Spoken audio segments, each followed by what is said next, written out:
Welcome to the credit video for Let's Play Condemned: Criminal Origins.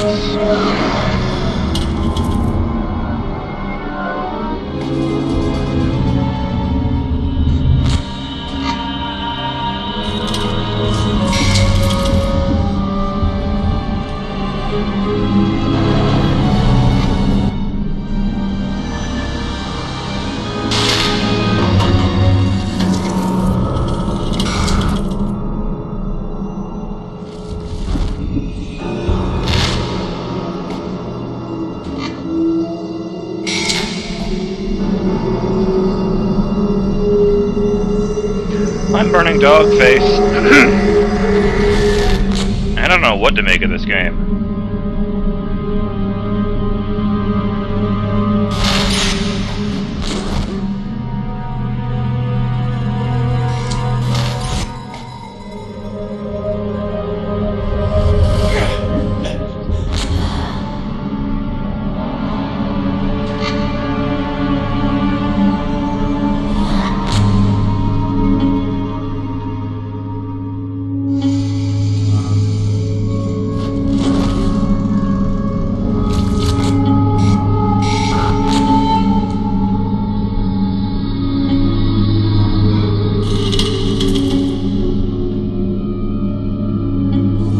Boy, this is loud.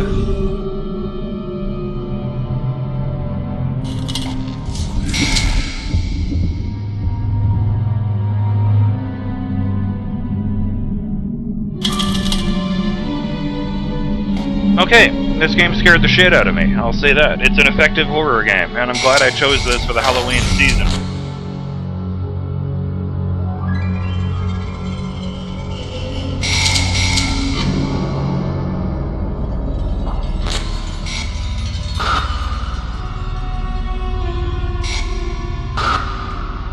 The gameplay never really changed up. You know, you have a very, very limited number of moves. Like there's no combos or anything. You just swing your melee weapon or you fire your gun. There's no aiming down the sights to be more accurate. There's no throwing objects or different types of melee attacks to throw your enemies off guard.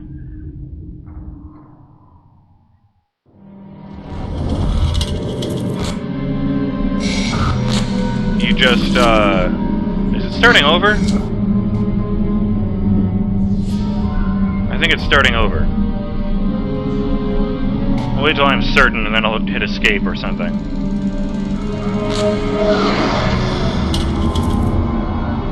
Yeah, okay. Oh, look at that! That fucking thing that's been, this picture here, it's been there the whole game, is, oh, just a second. Sorry about that. This picture that's been here the whole game is, the fucking staircase upstairs in that last house level. And of course, now I recognize that this is the outline of one of those weird demon cultists.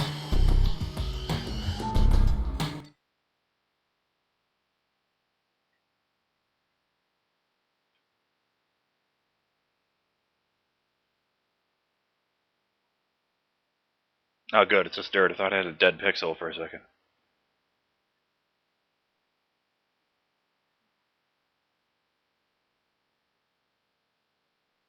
These look like slightly doctored photos, like they just went to a bunch of creepy places and took pictures.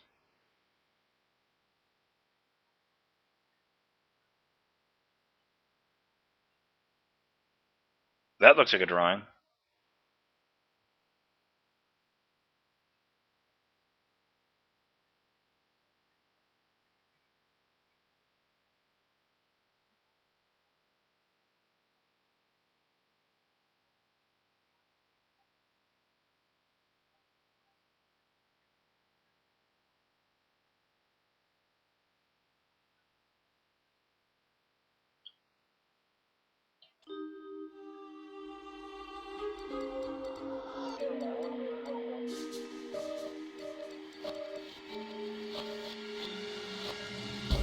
Huh.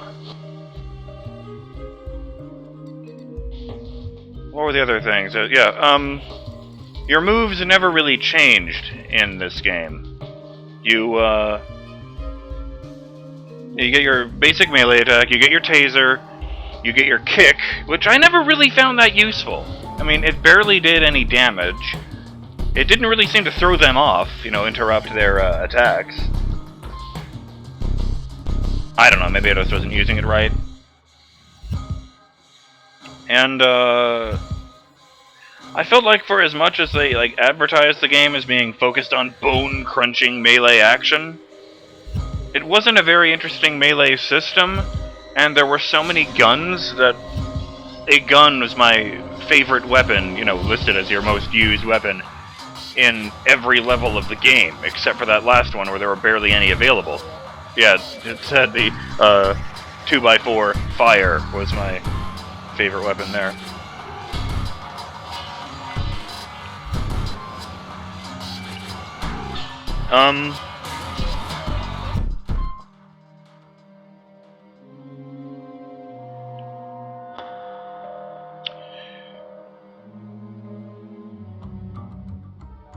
The storyline was a bit confusing. A bit, deliberately cryptic. They still never, they didn't explain what that cult was and what they were doing to make all these people go fucking crazy, make all these birds die. The story was pretty good, and the game did succeed in scaring the shit out of me a few times, which is more than I can say for the last 3 times I tried to do a Halloween game. Alan Wake's American Nightmare, Doom 3 BFG Edition, and Resident Evil 4, that was it.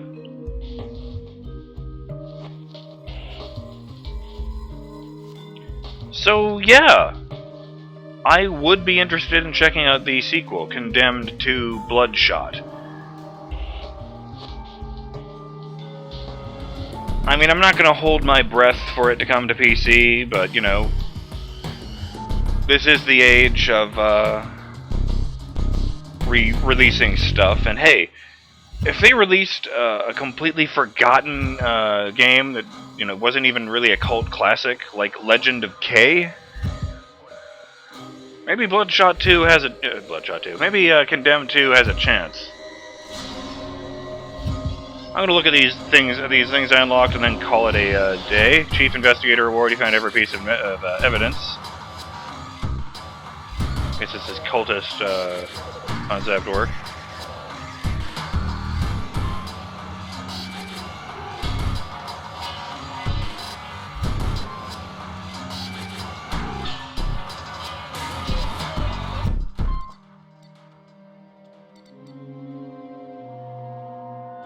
Interesting.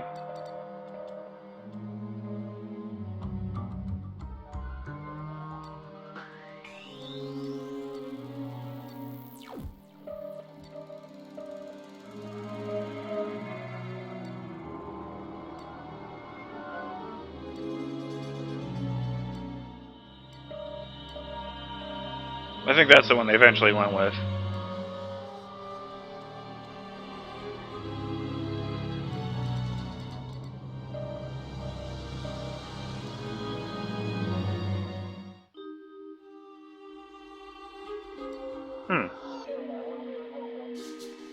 The revolver was a bit bigger than that, as I recall. It wasn't snub-nosed.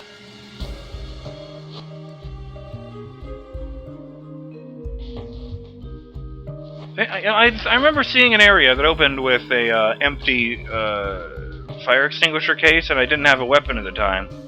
So I thought to myself, I really wish there was a fire extinguisher in there. Wonder what they planned for you to do with that. Probably just bash something open, huh?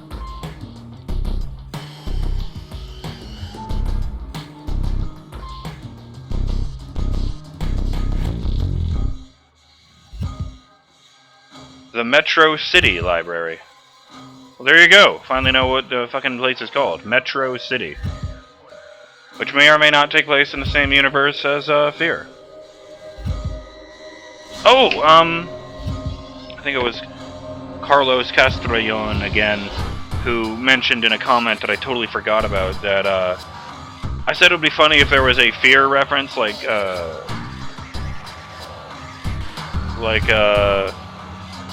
what's his fucking name? Paxton Fettel showing up again. But while they didn't do anything that blatant, there was apparently in one of the areas I went to in the library, one of the computers had that Armacam logo mouse pad that every computer had in Fear 1.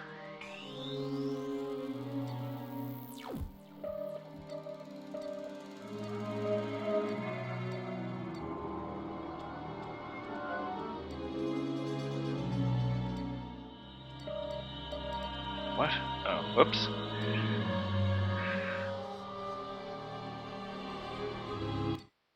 Yeah, I did look at that. Let's get down here.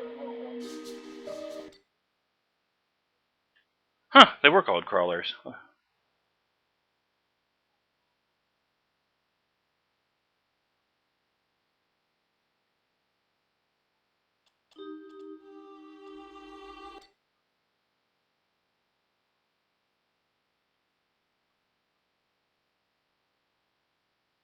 That's just a slideshow of stuff I had just seen. That's boring. I remember reading that they did some interesting things with Condemned 2. Like I mentioned in that other video, they put batteries on the taser, so it's not quite so OP. They gave you the items you can throw. I think they just let you throw anything. Don't quote me on that. And some items that are specifically designed to be thrown instead of used as bludgeons.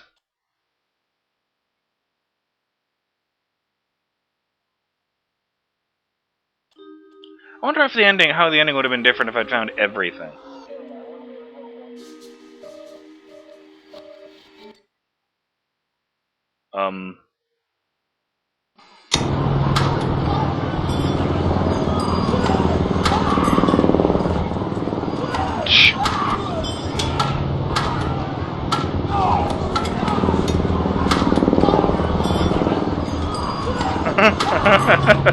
Why did they texture in there?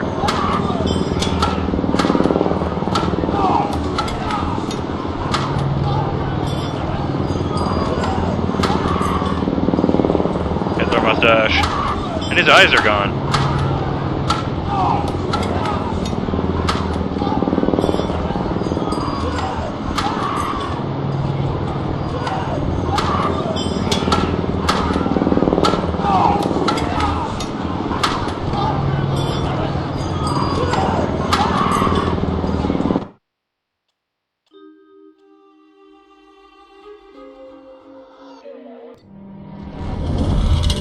Oh, unlock the credits for...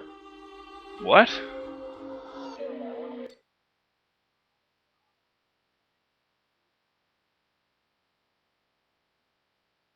Oh, good.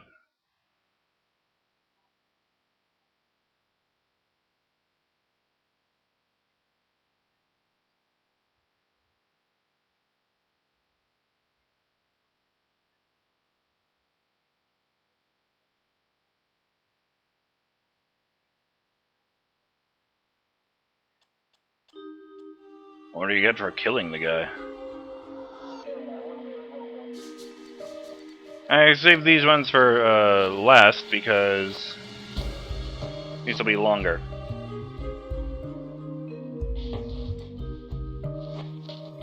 Audio tape of incident at Linguistic Lab, number BRIA 339. Medical brain scan of Dr. Edgar Strevnor, employee number 136548.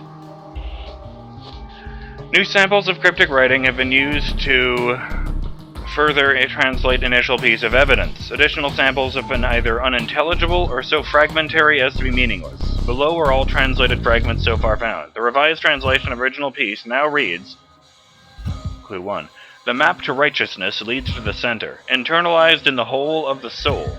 One path in, one path out, a thread that spans both center and frontier. The something become the force of darkness, and contain the force of something light. Dr. Edgar Strevnor, before his unfortunate demise, had this to say about the creed. It seems to be some kind of religious statement. The map is a path to somewhere. There are two separate paths, and these paths are a thread that spans both the frontier and something else. In this language system, frontier is an amorphous word. It means other, outer, but from the original pictograph, it also seems to mean human. Very odd.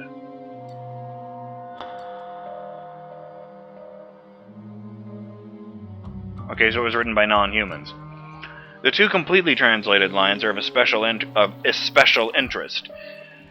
Note, I don't think that's a phrase. Note that the recently discovered fragments work well within this interpretation. Note, Linguistics Department will be understaffed until quarterly personnel review. Incident involving the death of two researchers is being investigated. Internal Affairs Report Agent Frank Zimansky, number 241014, report. I was called to the scene of the Linguistics Lab building at approximately 8:30 p.m. Saturday, June 18th. I witnessed the body of Edgar Strever, number 136548, on the ground by the front door. He had obviously fallen from a great height. A broken window in the 7th floor indicated his path. Strever seemed to have died upon impact, confirmed by Federal Bureau Coroner Report, BRC-74X. Upon gaining access to the 7th floor, I determined that the broken window is in the linguistics conference rooms. I was met by Dr. Theodor Feldorsky, who reported the incident. Dr. Feldorsky has been cleared in the matter. Lying within the conference room was the body of Dr. Joshua Hillman.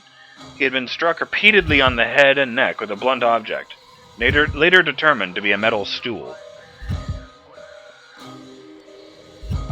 Security audio tape transcript, Linguistics Lab F7, room 14, time code 805 to 820.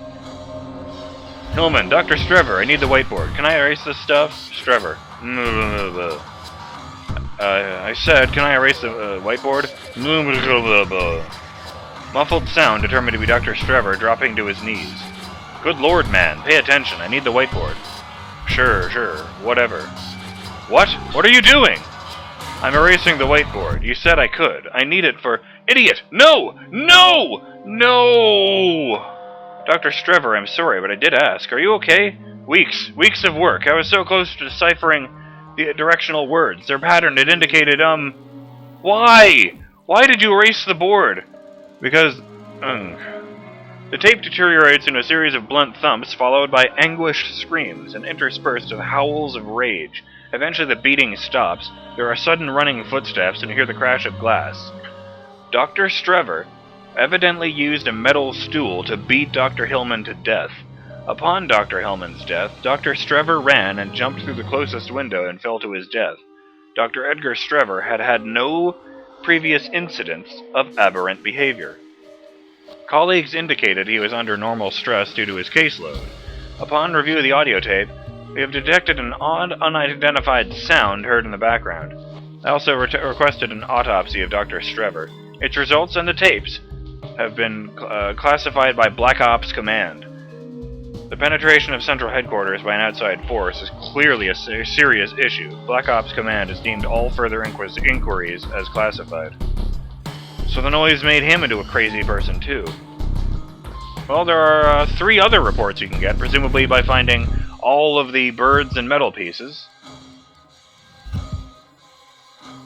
I'm assuming that's what Rosa was talking about. If you just found a few more, maybe we could have.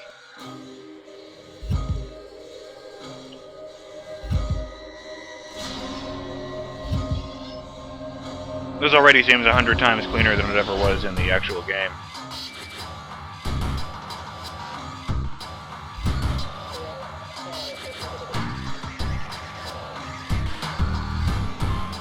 The lunch lady.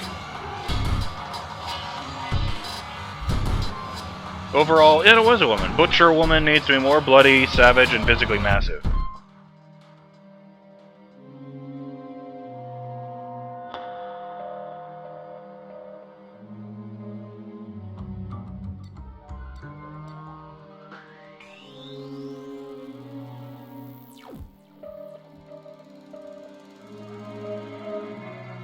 Weird.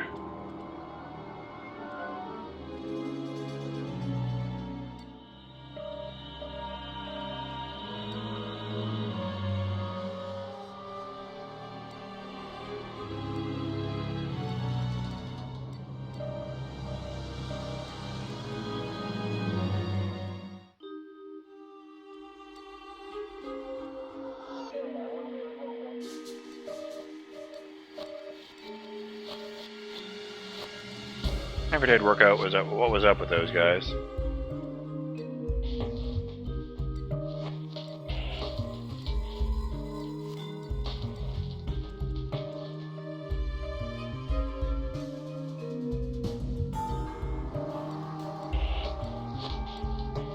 Or these guys, for that matter. Yeah, more unanswered questions than anything else in this game. Let's just finish off looking at this. I didn't realize I hadn't looked at all this stuff yet. Oh yeah, the mannequin people. Fuck these guys. Well, the plus side is there's no DLC for this game, so I'm done with this. I don't have to deal with these assholes ever again.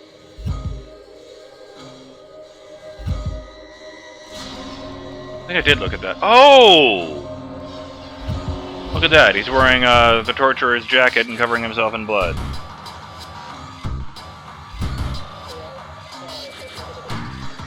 Yeah, I think I did look at these ones before. Maybe not.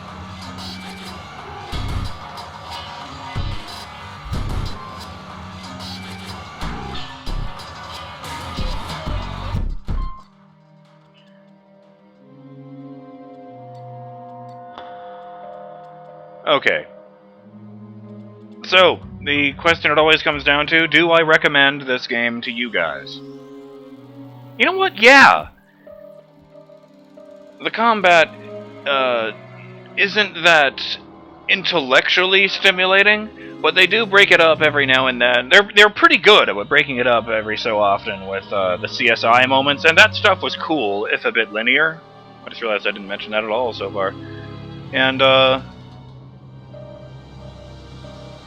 you know, the story is interesting, if a bit too cryptic for my liking, and, the horror stuff is top-notch. This game scared the shit out of me. So yeah, I recommend this game if you're into this kind of thing. But, you know, it's a bit old, but if you can look past the graphics, I think you'll have a good time with this. That being said, I'm BurningDogFace, and on behalf of myself and former FBI agent Ethan Thomas, I thank you for joining me for Let's Play Condemned: Criminal Origins.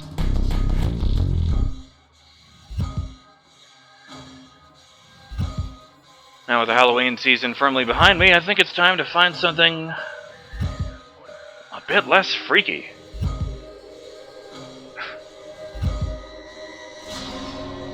Later, guys. I'll see you on my next video series. Bye!